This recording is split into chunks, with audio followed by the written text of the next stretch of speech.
ਮਾਹੌਲ ਜ਼ਰੂਰ ਬਣਾਇਆ, ਫ਼ਿਕਰਮੰਦੀ ਵਾਲਾ ਮਾਹੌਲ ਜ਼ਰੂਰ ਬਣਾਇਆ। ਉਹਦੇ ਨਾਲ ਇੱਕ ਨਵੀਂ ਮਤਲਬ ਕਿ ਟੈਨਸ਼ਨ ਕ੍ਰੀਏਟ ਹੋ ਗਈ ਪੰਜਾਬ ਦੇ ਵਿੱਚ, ਖ਼ਾਸਕਰ ਸੱਚਖੰਡ ਸ੍ਰੀ ਦਰਬਾਰ ਸਾਹਿਬ ਦੇ ਨੇੜਲੇ ਗਲਿਆਰੇ ਦੇ ਵਿੱਚ ਜਿਵੇਂ ਧਮਾਕੇ ਹੋਏ, ਉਸ ਨੂੰ ਲੈ ਕੇ ਇੱਕ ਫ਼ਿਕਰਮੰਦੀ ਖੜੀ ਹੋਈ ਕਿ ਇਹਦੇ ਪਿੱਛੇ ਕਿਹੜੀ ਮਨਸ਼ਾ ਕੰਮ ਕਰਦੀ ਆ। ਹੁਣ ਇਸ ਦੇ ਮਤਲਬ ਕਿ ਪੁਲਿਸ ਕਹਿੰਦੀ ਜੀ ਅਸੀਂ ਮਾਰਚ ਕੱਢ ਲਿਆ, ਅਸੀਂ ਪੈਰ ਨੱਪ ਰਹੇ ਹਾਂ, ਅਸੀਂ ਜਾਂਚ ਕਰ ਰਹੇ ਹਾਂ, ਕੇਂਦਰੀ ਏਜੰਸੀਆਂ ਵਿੱਚ ਇਨਵੋਲਵ ਹੋ ਗਈਆਂ, ਉਹ ਸਾਰਾ ਕੁਛ। ਪਰ ਜਿਹੜੇ ਫੜੇ, 2 ਸ਼ੱਕੀ ਜਿਹੜੇ ਪਹਿਲੇ 2 ਸ਼ੱਕੀ ਜਿਹੜੇ ਫੜੇ, ਉਹ ਫੜੇ ਟਾਸਕ ਫੋਰਸ ਨੇ, ਉਹ ਸ਼੍ਰੋਮਣੀ ਕਮੇਟੀ ਦੇ ਮੁਲਾਜ਼ਮਾਂ ਨੇ।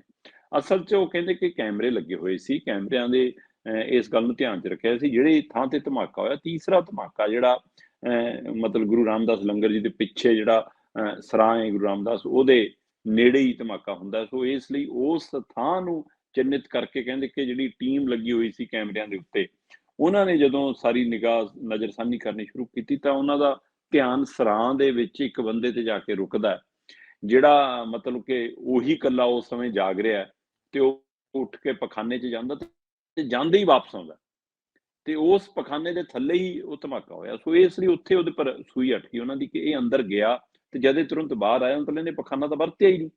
ਤੇ ਇਸ ਲਈ ਕਿ ਇਹਦੇ ਪਿੱਛੇ ਤਾਂ ਕੁਛ, ਉਹਦੇ ਪਰ ਜਦੋਂ ਨਜ਼ਰ ਰੱਖੀ ਤਾਂ ਉਹਦੇ ਨਾਲ ਇੱਕ ਬੰਦਾ ਹੋਰ ਉਹਨਾਂ ਨੂੰ ਸ਼ੱਕੀ ਲੱਗਿਆ ਤੇ ਉਹਨਾਂ ਦੋਵਾਂ ਬੰਦਿਆਂ ਦੀ ਗਤੀਵਿਧੀਆਂ ਨੂੰ ਨਜ਼ਰ ਰੱਖਦੇ ਹੋਏ 3-4 ਘੰਟੇ ਇਸ ਨਜ਼ਰ ਰੱਖਣ ਤੋਂ ਬਾਅਦ ਟਾਸਕ ਫੋਰਸ ਨੇ ਜਾ ਕੇ ਉਹਨਾਂ ਨੂੰ ਆਪਣੇ ਘੇਰੇ 'ਚ ਲੈ ਲਿਆ ਤੇ ਕਹਿੰਦੇ ਕਿ ਘੇਰੇ 'ਚ ਲੈ ਕੇ ਉਹਨਾਂ ਨੇ ਹੀ ਪਹਿਲਾਂ ਪੁੱਛਗਿੱਛ ਕੀਤੀ, ਪੁਲਿਸ ਨੂੰ ਦੇਣ ਤੋਂ ਪਹਿਲਾਂ ਟਾਸਕ ਫੋਰਸ ਨੇ ਉਹਨਾਂ ਦੋਵਾਂ ਤੋਂ ਪੁੱਛਗਿੱਛ ਕੀਤੀ, ਜਿਹਦੇ ਵਿੱਚ ਉਹਨਾਂ ਨੇ ਮੰਨ ਲਿਆ ਕਿ ਹਾਂ ਅਸੀਂ ਧਮਾਕਿਆਂ ਨੂੰ ਅੰਜਾਮ ਦਿੱਤਾ, ਕਿ ਸਾਡੇ ਨਾਲ ਹੋਰ ਬੰਦੇ ਵੀ ਹੈਗੇ, ਉਹ ਇਸ ਏਦਾਂ ਦਾ ਕਮਰੇ 'ਚ ਠਹਿਰੇ ਨੇ, ਉਹ ਜੋੜਾ ਤੇ ਉਹ ਜੋੜੇ ਨੂੰ ਵੀ ਫਿਰ ਟਾਸਕ ਫੋਰਸ ਨੇ ਆਪਣੇ ਕੰਟਰੋਲ 'ਚ ਲੈ ਕੇ ਫਿਰ ਪੁਲਿਸ ਨੂੰ ਸੌਂਪਿਆ।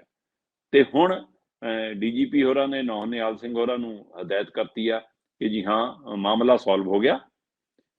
ਅਸੀਂ ਮਤਲਬ ਕਿ 8 ਜਿੰਦਾ ਬੰਬ ਵੀ ਫੜ ਲਏ, 5 ਅਸੀਂ ਬੰਦੇ ਫੜ ਲਏ, 3 ਧਮਾਕਿਆਂ ਦੀ ਮਾਮਲਾ ਸੁਲਝਾ ਲਿਆ ਤੇ ਆਹ ਲਓ ਜੀ ਮਤਲਬ ਕਿ ਹੁਣ ਆਪਾਂ ਇਹਦੇ ਪੂਰੇ ਮਾਮਲੇ ਦੀ ਜਾਂਚ ਲਈ ਇੱਕ ਸਿੱਟ ਬਣਾ ਦਿਓ।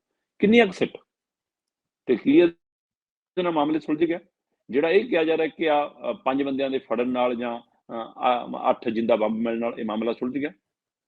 ਸਵਾਲ ਇਹ ਹੈ ਕਿ ਕਿੰਨੀਆਂ ਸਿੱਟਾਂ ਇੱਥੇ ਬੇਅਦਬੀ ਵਾਲੀਆਂ ਘਟਨਾਵਾਂ ਲਗਾਤਾਰ ਵਾਪਰੀਆਂ, ਉਹਦੇ ਤੇ ਸਿੱਟ ਬਣਾ ਲਓ ਜੀ, ਉਹਦੇ ਤੇ ਇਨਕੁਆਇਰੀ ਰੱਖ ਲਓ ਜੀ।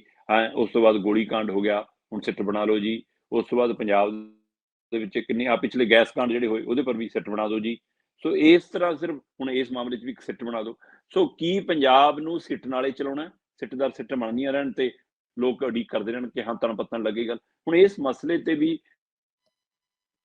ਚਾਹੇ ਇਹ ਪੁਲਿਸ ਵੱਲੋਂ ਦਾਅਵਾ ਕੀਤਾ ਜਾ ਰਿਹਾ ਕਿ ਅਸੀਂ 5 ਬੰਦਿਆਂ ਨੂੰ ਅਰੈਸਟ ਕਰਕੇ ਪੂਰੀ ਗੁੱਥੀ ਸੁਲਝਾ ਲਈ ਆ, ਪਰ ਮੈਂ ਕਹਿੰਦਾ ਇਹਦੇ ਨਾਲੋਂ ਵੱਡਾ ਸਵਾਲ ਇਹ ਹੈ ਕਿ ਇਹਦੇ ਪਿੱਛੇ ਮਨਸ਼ਾ ਕਿਹਦੀ ਸੀ, ਇਹਦੇ ਪਿੱਛੇ ਕਿਹੜੀ ਧਿਰ ਸੀ, ਉਹ ਵੱਡਾ ਸਵਾਲ ਅਜੇ ਵੀ ਜਿਉਂ ਦਾ ਤਿਉਂ ਖੜਿਆ।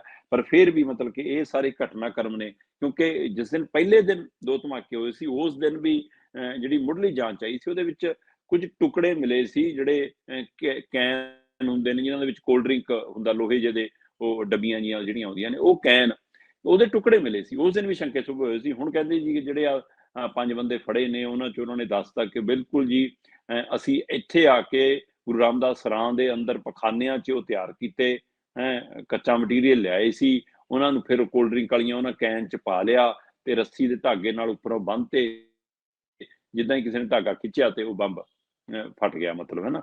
ਚਾਹੇ ਉਹ ਬੇਸ਼ੱਕ ਮਤਲਬ ਕਿ ਉਹਦੇ ਵਿੱਚ ਪਟਾਕੇ ਵਾਲੀ ਉਹ ਸਮੱਗਰੀ ਸੀ, ਕਹਿੰਦੇ ਕਿ ਉਹ ਕਿਸੇ ਨੂੰ ਸਿੱਧਾ ਜਾਨੀ ਨੁਕਸਾਨ ਪਹੁੰਚਾਉਣ ਲਈ ਨਹੀਂ ਸੀ, ਇੱਕ ਸਿਰਫ ਦਹਿਸ਼ਤ ਫੈਲਾਉਣ ਲਈ ਸੀ। ਹੁਣ ਇਹ ਪੁਲਿਸ ਕਹਿ ਰਹੀ ਹੈ ਖਾਲੀ ਕਿ ਉਹ ਤਾਂ ਉਹਨਾਂ ਦਾ ਮਕਸਦ ਸਿਰਫ ਦਹਿਸ਼ਤ ਫੈਲਾਉਣਾ, ਚਰਚਾ 'ਚ ਆਉਣਾ, ਫੇਮ 'ਚ ਆਉਣਾ। ਉਹਨਾਂ ਨੇ ਆਪਣੇ ਬਕਾਇਦਾ ਆਪਣੇ ਮੋਬਾਈਲਾਂ 'ਚ ਫੋਟੋਆਂ ਖਿੱਚੀਆਂ ਹੋਈਆਂ ਨੇ, ਕਹਿੰਦੇ ਜੀ ਬੰਬਾਂ ਨੂੰ ਹੱਥਾਂ 'ਚ ਫੜ ਕੇ ਕਿਆ ਦੇਖੋ, ਹੈ ਨਾ। ਸੋ ਇਸ ਲਈ ਉਹ ਕਹਿੰਦੇ ਕਿ ਰੱਸੀ ਦੇ ਸਾਰੇ, ਉਹਦੇ ਕੈਨ ਦੇ ਸਾਰੇ, ਉਹ ਸਾਰਾ ਕੁਛ ਉਹਨੂੰ ਅੰਜਾਮ ਦਿੱਤਾ। ਸੋ ਹੁਣ ਸਵਾਲ ਇਹ ਹੈ ਕਿ ਜਿਹੜੇ 3 ਧਮਾਕੇ ਸੀ, ਕਹਿੰਦੇ ਇਹ ਤੋਂ ਬਾਅਦ ਉਹਨਾਂ ਨੇ 3-4 ਧਮਾਕੇ ਹੋਰ ਵਾਲੇ ਕਰਨੇ ਸੀ, ਪਰ 8 ਬੰਬ ਉਹਨਾਂ ਕੋਲੋਂ ਮਿਲ ਗਏ। ਪੁਲਿਸ ਵੱਲੋਂ ਫਾਈਲ ਬੰਦ ਹੋ ਗਈ ਜੀ। ਅਗਲੀ ਜੀ। ਇਨਕੁਆਇਰੀ ਲਈ ਸਿੱਟ ਦੇ ਹੁਕਮ ਹੋ ਗਏ। ਪਰ ਉਹ ਸਵਾਲ ਕਿੱਥੇ ਹੈ ਕਿ ਇਹਦੇ ਪਿੱਛੇ ਕੌਣ ਸੀ, ਕਿਹੜੀ ਮਨਸ਼ਾ ਸੀ, ਉਹ ਸਵਾਲ ਜਿਉਂ ਦਾ ਤਿਉਂ, ਉਹਦਾ ਜਵਾਬ ਅਜੇ ਤੱਕ ਕਿਸੇ ਨੇ ਸਾਹਮਣੇ ਆ ਕੇ ਨਹੀਂ ਦਿੱਤਾ। ਬਿਲਕੁਲ ਜੀ, ਫੜੇ ਤਾਂ ਬਹੁਤ ਜਾਂਦੇ ਆ, ਪੁਲਿਸ ਵੱਲੋਂ ਹੀ ਫੜੇ ਜਾਂਦੇ ਆ, ਪਰ ਉਹਦੇ ਪਿੱਛੇ ਕੌਣ ਆ ਉਹ ਕਦੀ ਵੀ ਬਾਹਰ ਨਹੀਂ ਆਇਆ। ਸਿੱਟ ਦਾ ਮਤਲਬ ਹੁੰਦਾ ਵੀ ਸਿਟ ਡਾਊਨ ਹੀ ਹੋ ਜਾਓ, ਕੁਛ ਨਹੀਂ ਹੋਣਾ। ਹੂੰ, ਹੂੰ, ਹੂੰ, ਹੂੰ।